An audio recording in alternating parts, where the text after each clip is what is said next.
I think sometimes I take for granted the brutality of the woundedness of Jesus. Poet and theologian Padre Gotuma released a book of poetry earlier this year that explores a variety of religious themes. He includes a collection of poems imagining that when Jesus died and descended into hell, he met Persephone, Greek goddess of the underworld. And Persephone encounters Jesus in his brokenness. She bears witness to his body that has borne violence. Jesus is dehydrated, exhausted, aching, struggling to move. For me, this creative fiction expands my imagination as one of the most intense and resonant studies of the wounded Jesus I've encountered. This, and depictions of today's gospel. Thomas refuses to believe in the risen Jesus until he not only sees him for himself, but puts his fingers into his nail marks, puts his hand into his side. Today's gospel is embodied, material, carnal. The physicality we hear of between Jesus and Thomas is striking. Jesus moves through the world in his humanness, in his body, returns to us from the dead in his body, and encounters Thomas here in his injured, broken body. And Thomas draws close. In the famous 1602 painting by Caravaggio, The Incredulity of St. Thomas, Thomas's finger reaches into Jesus' ribs beneath his skin. It's intense and unsettling, as it often is to draw close to the woundedness of another. The Jesus of today's gospel is not the Jesus of Good Friday, nor are we a people of the crucifixion. We are an Easter people, and these weeks ascend us from the ephemeral to the eternal. On Easter Sunday, we celebrate the endurance of unfailing hope.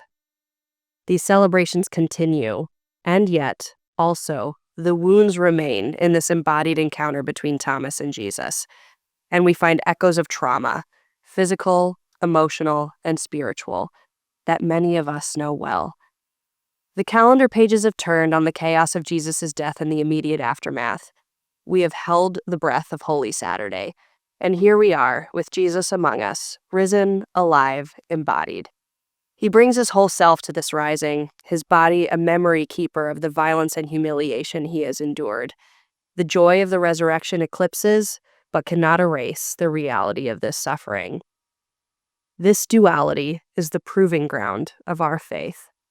We confess a steadfast hope while our bodies, our relationships, our communities, our planet lay bare the fractures of our humanity. And this tension locates the entry point for mercy. Our hope in the world unseen, kingdom come, earth as it is in heaven, necessitates attending to the wounds we bear in our humanness. We are both astonished with wonder and joy at the resurrection, while the Christ before us lets Thomas probe his mutilated skin. Here, in this both and, in the presence of the broken but risen Christ, the witness we bear compels us to move with mercy. Mercy holds space for both suffering and joy, for trauma and hope, just as our lives do. Mercy provides refuge for our lived complexity. Our gorgeous, vicious, shared humanity is nuanced, cyclical, never all or nothing, more likely all at once. We luminous, broken beings wandering, crawling, and dancing through the world with our hurt and our hope invite mercy to join us at this crossroads when we choose to meet one another with compassion, listening, and love. And occasions for mercy surely abound today.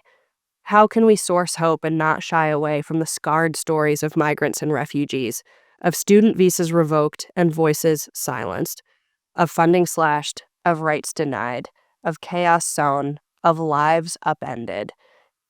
It's our hope in a brighter world, in an order of being that reveals rather than obscures the Imago Dei, in a way of living that Jesus embodied, that beckons mercy when the body of Jesus appears among us. We need not probe the scars. Rather, we can build toward the promise of peace with which Christ announces his presence. As we soften into the gifts of the Easter season, we do so carrying with us the shock, horror, and loss of the crucifixion. This is as true in our own lives as it was for Jesus. Our belovedness and our brokenness coexist.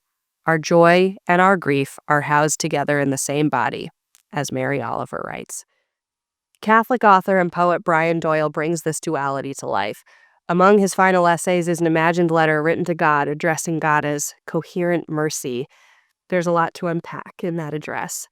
Doyle was dying from cancer, and he wrote a ridiculous, exuberant, poignant, heartbreaking letter to the coherent mercy, offering thanks for what Doyle calls the best life ever. I like this coherent mercy idea. It implies a generosity that is abundant, prolific, forgiving, tender, smart, and just. It's concise and revelatory, and it beautifully describes God. On this Divine Mercy Sunday, as we fumble for Easter hope in a broken world, as the wounded Christ reveals himself among us in the joy of the resurrection, as we brave the coalescence of our lived experiences of hurt and hope, may we meet one another with such coherent mercy, bearing witness, standing in awe, announcing, beholding, embodying. Peace be with you.